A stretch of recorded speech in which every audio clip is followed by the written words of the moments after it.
President Barack Obama, who was said his heart goes out to those affected by, in his words, another senseless tragedy. Let's talk now about what has happened and about gun laws in the United States. I want us to go to Dr. Alan Lipman. He is a clinical psychologist and the director of the Center for the Study of Violence in Washington, D.C.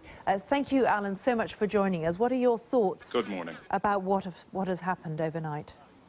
Well, first of all, my heart goes out to every American listener and every human being who has to experience another one of these shootings, as we've seen over the last 30 years, the worst in American history. What I think is unusual about this shooting is that typically in these shootings, which really began in the modern era in the 90s, they tend to be carried out by young men, typically in their 20s, sometimes in their early teens, but more likely in their early to mid-20s. It's more unusual to have someone who is 64 years old, like Paddock, to carry out these crimes. But nonetheless, based on the information that we have right now, and keep in mind there's a tremendous amount of rumor. As we just heard, the people are talking about multiple shooters, people are talking about multiple explosions. This is what you hear after every one of these sorts of incidents as people try to grasp the horror of this. And almost always, it boils down to one person. Now, Dr. Lipman, just to say, we are talking about one gunman. We are just bringing the facts that the authorities bring to us, and they are just naming Stephen Paddock as the gunman who shot people and then killed himself. And that's absolutely right, and I think you are covering it with the factual accuracy that in my work with you and my familiarity with you, you are known for. Now, there tend to be three reasons why these events occur. The first tends to be that there is a personal grievance.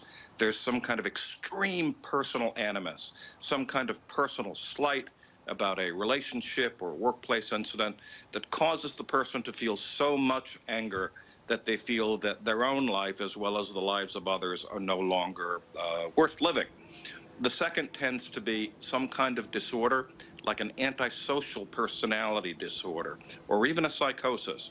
And what's notable here is that here we have an individual, 64 years old, Paddock, who at least at this point, we will see information, as I've seen over the last 30 years, comes out over the coming days. But so far, there's no evidence that he's been involved in any violent crime as yet.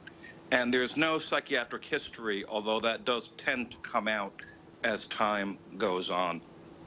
And the third reason tends to be some kind of terrorist involvement. And again, while there's rumor, there really seems to be no indications here of any kind of terrorist involvement. Now, there is one important piece of information, which is that while it is at this point unconfirmed, there has been information that there was some kind of a conflict 45 minutes or so before the incident, in which his companion, the woman that you mentioned earlier in this piece, was described, again, this is unconfirmed, it's rumor at this point, as somehow being insulted and saying that we're going to kill you all. Now, in such a circumstance, an individual who has many weapons, as he did, and who may have issues with being enraged, we have seen in the past vengeance often leads people to strike out when they're at the peak of rage.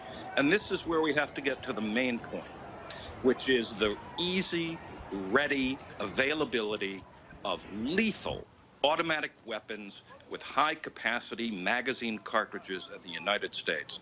We've seen this again and again. We saw it in the tragic shooting of Gabrielle Giffords by Jared Loughner. We must, as a society, grasp the idea that we cannot allow these tremendously lethal automatic weapons with high-capacity magazines to be so readily and easily available on the market, because when people are so angry, when they're at the peak of their rage, they can too easily act on that rage.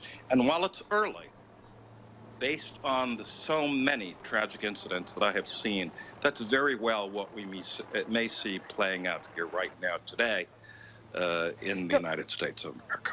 Dr. Lipman, just one more brief thought, picking up on what you've just said. Bill Clinton, another former president, has just tweeted to say this should be unimaginable in America. But it's not unimaginable. As you say, it's very easy to get hold of automatic weapons. Listen to me now, everyone who can hear my voice. I've been through Columbine. I've been through the shooting of Giffords. I've been through Sandy Hook. I've been through Aurora. I've been through every one of these cases since Pearl in 1998. And there is always a familiar pattern, which is the gun lobbies come up and they say, it's not the gun, it's the person. And they gather around to protect the gun. The time has come when we must take unnecessarily automatic, high-capacity magazines out of the ready availability of those who, in their rage and vengeance, can act upon society in this lethal way. It is more important than business. It is readily consistent with the Second Amendment and the Heller decision. I'm also a lawyer, and I understand this work.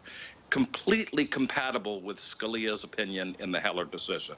The time is now to protect our citizens from these lethal weapons in the hands of enraged individuals.